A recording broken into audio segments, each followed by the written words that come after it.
Hi viewers, ఈరోజు ఎవరైతే persons అధికంగా ఇబ్బందులుండి వాళ్ళు కోర్టును అప్రోచ్ అవ్వాలనుకుంటే, వాళ్ళు ఏమైనా ఫీజు అడ్వకేట్కి చెల్లించలేకపోతే వాళ్ళు ఏ విధమైన అడ్వాంటేజ్ పొందగలుగుతారంటే, వాళ్ళ అడ్వకేట్ని అప్రోచ్ కాకుండా వాళ్ళు డైరెక్ట్గా కోర్టుని అప్రోచ్ అవ్వచ్చండి. అక్కడ ప్రతి కోర్టు దగ్గర లీగల్ సర్వీసెస్ అథారిటీ ఉంటుంది. ఆ లీగల్ సర్వీసెస్ అథారిటీ సివిల్ కోర్టులో ఉంటుంది, హైకోర్టులో ఉంటుంది అండ్ క్రిమినల్ కోర్టులో ఉంటుందండి. ఆ లీగల్ సర్వీసెస్ అథారిటీ వాళ్ళు వీళ్ళకి ఫ్రీ లీగల్ ఎయిడ్ నుంచి అపాయింట్ చేసి, ఒక అడ్వకేట్ని అపాయింట్ చేసి కోర్టు వాళ్ళు ఈయనకి ఇస్తారండి. ఈయన పర్టికులర్గా అడ్వకేట్తో కలిసి వాళ్ళు కోర్టు వాళ్ళ ముందు రిప్రజెంటేషన్ చేసుకోవచ్చు, రిటర్న్ స్టేట్మెంట్ వేయించుకొని ఈయన డిఫెన్స్ కూడా చేసుకోవచ్చండి.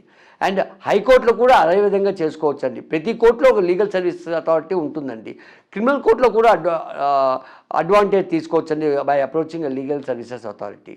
వాళ్ళు ఏ యొక్క రెస్పాండెంట్ కానీ ఏ పర్సన్ కానీ వాళ్ళకి లీగల్గా అడ్వాంటేజ్ కావాలంటే ప్రాపర్ లీగల్ సర్వీస్ అథారిటీని అప్రోచ్ అయ్యి ఒక పిటిషన్ లాంటిది పెట్టుకుంటే, లేదా లెటర్ కానీ రాసిస్తే వాళ్ళు ఒక అడ్వకేట్ని వాళ్ళు ఫ్రీగా ఇస్తారండి, వితౌట్ కాస్ట్ అండ్ ఎవ్రీథింగ్. ఆ అడ్వకేట్ దగ్గరికి వెళ్ళి వీళ్ళ యొక్క డిఫెన్స్ ఏంటి, వీళ్ళ యొక్క ఆధారాలు ఏంటి అనేది కోర్టు ముందు రిప్రజెంట్ చేసుకోవచ్చండి. ఆ అడ్వకేట్ లీగల్ సర్వీస్ అథారిటీ వాళ్ళు ప్రొవైడ్ చేసిన దీని మీద వాళ్ళు రిప్రజెంటేషన్ చేసుకోవచ్చు ఆ అడ్వకేట్ త్రూ. ఆ అడ్వకేట్ వీళ్ళ తరపున రిప్రజెంట్ చేస్తుంటారండి, ఫ్రీ ఆఫ్ ద కాస్ట్. వీళ్ళు ఇదే విధంగా హైకోర్టులో చేసుకోవచ్చు, క్రిమినల్ కోర్టులో కూడా చేసుకోవచ్చు అండి.